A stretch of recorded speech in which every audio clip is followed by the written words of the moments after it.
Annual Periodization Exercise Program by Doles and Chagnard. The object of the game is to hit the ball with a bat and run around the bases to ultimately score a run without letting the defense get the offensive player out. At the collegiate level, one game consists of 7 innings. 9 players are allowed on the field for defense. The patterns that are used throughout the game are throwing, swinging, running, and squatting. Specific movement patterns for the catcher position include shoulder strength and stability for throwing, hitting, and catching, hip flexibility for squatting, hitting, and running, lower body and core strength for maintaining the isometric squat. Balance is also important for isometric squatting. Muscle actions include extension, flexion, abduction, adduction, external rotation, internal rotation of the hips, trunk, flexion, extension, and transverse rotation, upper body, including shoulders, flexion, extension, abduction, adduction, external rotation, and internal rotation. Our athlete plays for the University of Louisiana at Lafayette. She is a college sophomore and is a softball catcher. She is 20 years old, white female, 5 foot 8 inches, 150 pounds.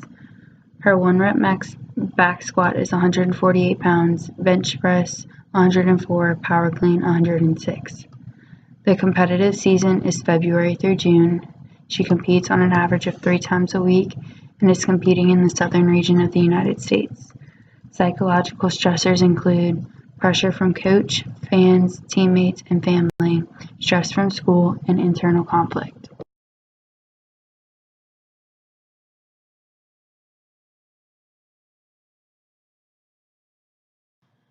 Physiological and biomechanical challenges include the long isometric contraction in a squat followed by the powerful explosion. Our athlete does not have any injuries, but the risk for injury includes torn ligaments, including ACL, MCL, and rotator cuff, sprained ankle, muscle sprain, stress fractures, and concussion. Our athlete's baseline information includes her resting heart rate of 55, resting blood pressure of 110/70, stroke volume of 70, and cardiac output of 3,850.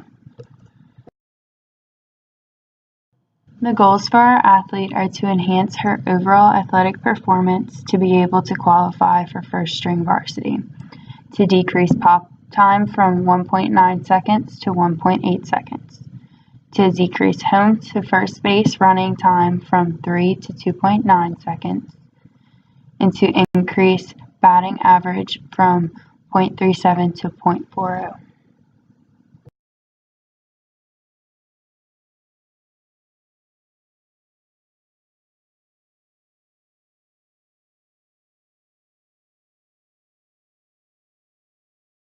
Before beginning the program, we did a number of tests including overhead squat to test lower body strength and balance, reactive strength index to test reaction time specifically for pop-ups and hitting, Margarita-Kalaman test to measure power.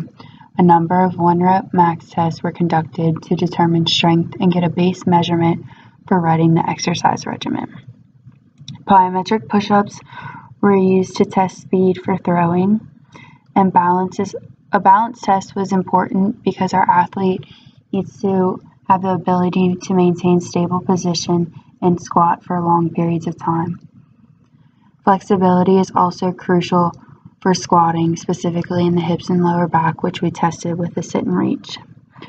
Pro agility testing was important for changing directions from bases. Our macro cycle is a full year beginning August 1st and ending July 31st. We have 4 mesocycles, which include postseason, off-season, preseason, and competitive season. Postseason has 2 microcycles, off-season has 5, preseason has 2, and competitive season has 5, for a total of 14 microcycles averaging about 4 weeks.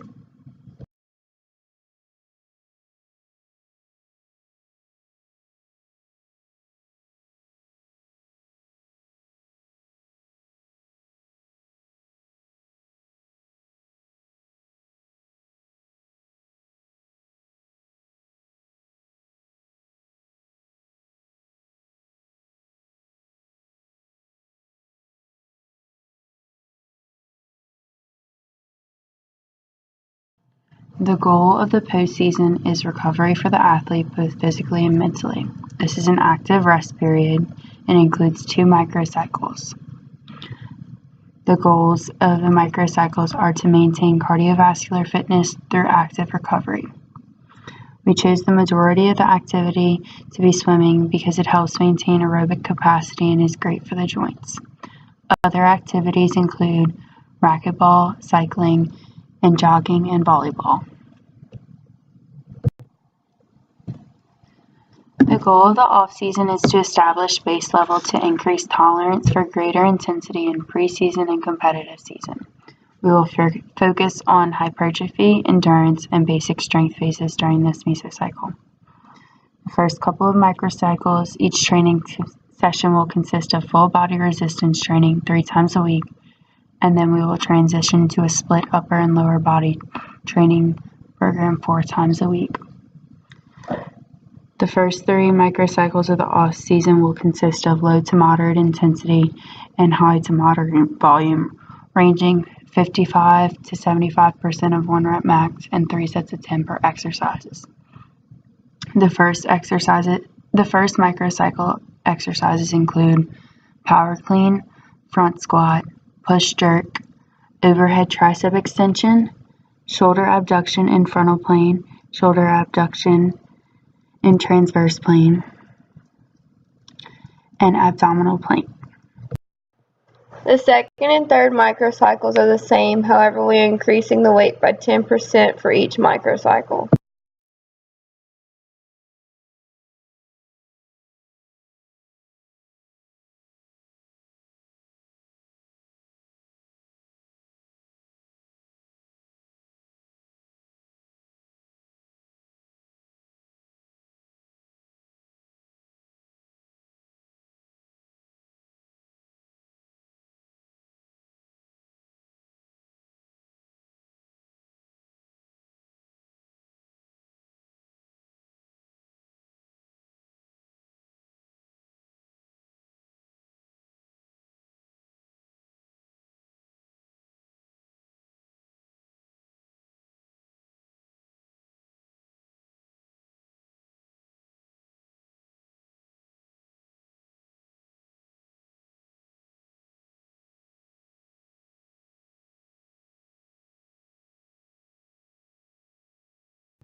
For these last 2 microcycles, we are still focusing on the same goal, although we have transitioned to split training, varying some of the exercises and increasing the intensity from 85 to 90% while keeping the same moderate volume.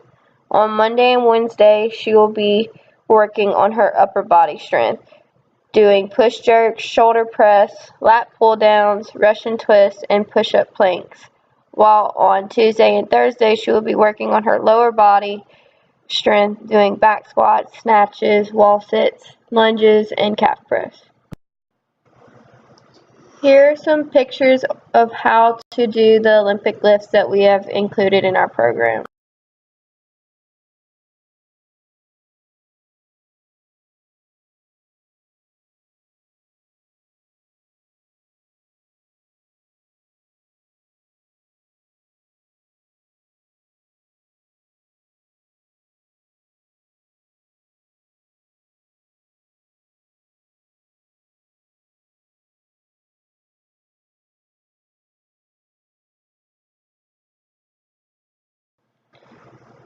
During the preseason, our goal is to focus on increasing strength and power with a high intensity ranging from 85 to 90% while maintaining a low volume. We added in cardio to increase her aerobic capacity with a focus on lower body and core strengthening exercises. These sport-specific exercises help to overall reach our athlete's goal to enhance her performance. So for example, on Monday, she will be working on her upper body, doing bench press, overhead medicine ball throws, clap push-ups, bent over rows, and sit-ups. While on Wednesday, she will transition to working out her lower body, doing goblet squats, leg press, lunges, side planks, and power cleans. And on Friday, she'll be doing mostly cardio, such as frog jumps, mountain climbers, running a 40-yard dash, butt kicks, and burpees. Some of the exercises included in our program during the preseason for our athlete may not be as common and might be difficult to execute at first. So some of these examples are goblet squats, frog jumps, burpees, overhead medicine ball throws, bent over rows, and clap push-ups. To be able to do a goblet squat, you must hold the kettlebell close to your chest and squat, making sure your knees do not go over your toes. And this exercise helps to stabilize your core muscles while working your lower extremities as well. Frog jumps help to strengthen your lower body while reducing stiffness and pain in your muscles as well. This will also help to enhance the athlete's endurance she needs throughout the game. It is performed by doing a squat jump but moving in the forward direction. Burpees help to increase both upper and lower body strength as well as your aerobic systems. It is performed by starting in the standing position, then going into a squat with your hands on the ground, then moving into a plank position and repeating this very rapidly. And lastly, medicine ball throws will help her to increase her upper body power as well as core power to help her execute quick, explosive movements during competition. To perform this exercise, she must stand with her feet shoulder width apart with a medicine ball over her head and throw it to her partner. We added doing bent over rows for this athlete because it benefits her because it is a compound exercise that enhances shoulder, arm, and back strength. In order to do this correctly, your knees must be slightly bent, leaning forward over the bar and pulling it close to your chest, making sure your back is straight. And clap push-ups are also a great exercise for softball athletes because it enhances core stability while building shoulder mobility, quick reflexes, and overall strengthens the upper body. It is the same as a push-up, except while pushing up, you clap your hands in between.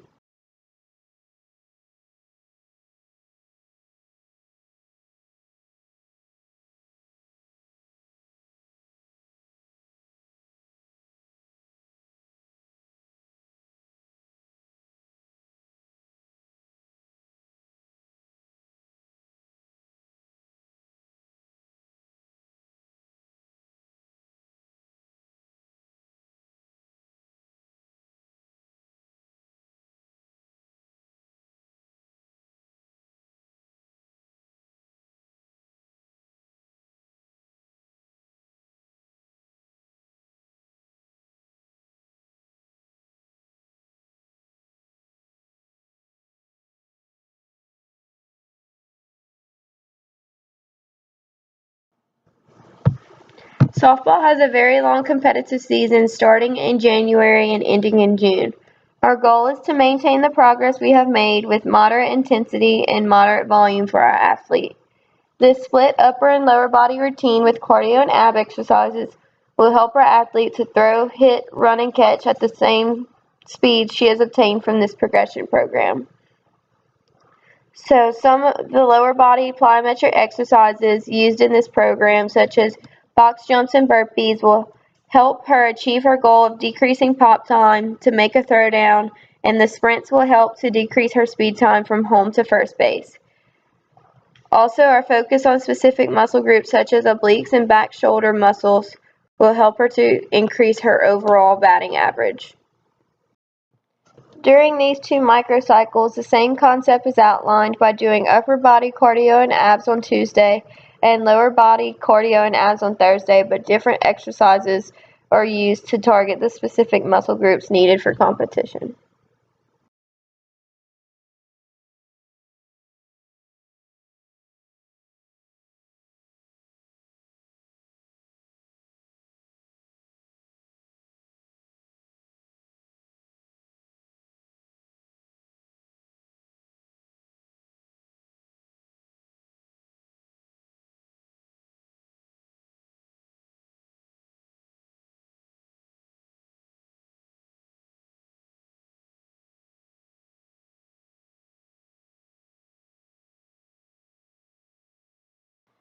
So some exercises that are used during the competitive season that may not be too familiar are Supermans, bird dogs, heel touches, and front kicks.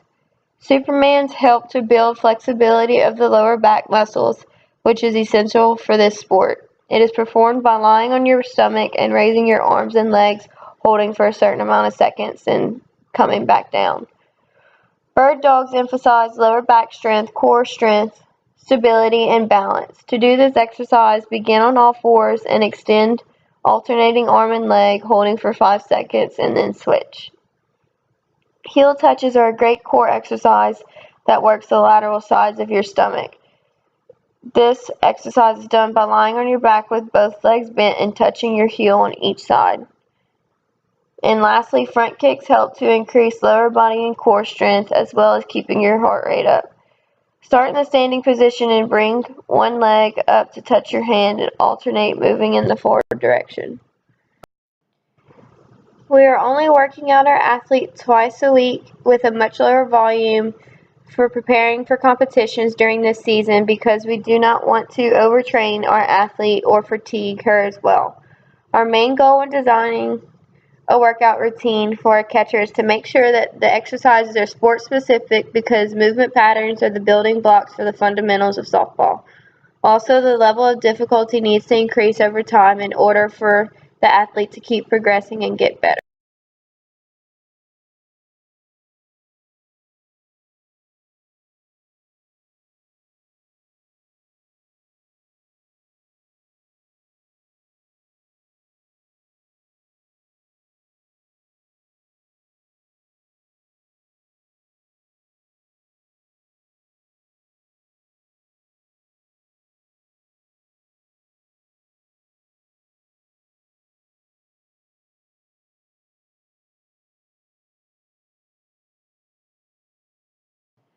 This graph shows the volume load progression over our microcycle. We calculated this by multiplying the percent 1 rep max of our athlete by the number of reps performed and then added up the volumes for each session and graphed it by microcycles. So to better understand this graph, it represents the total volume loads for each microcycle over the span of 1 year.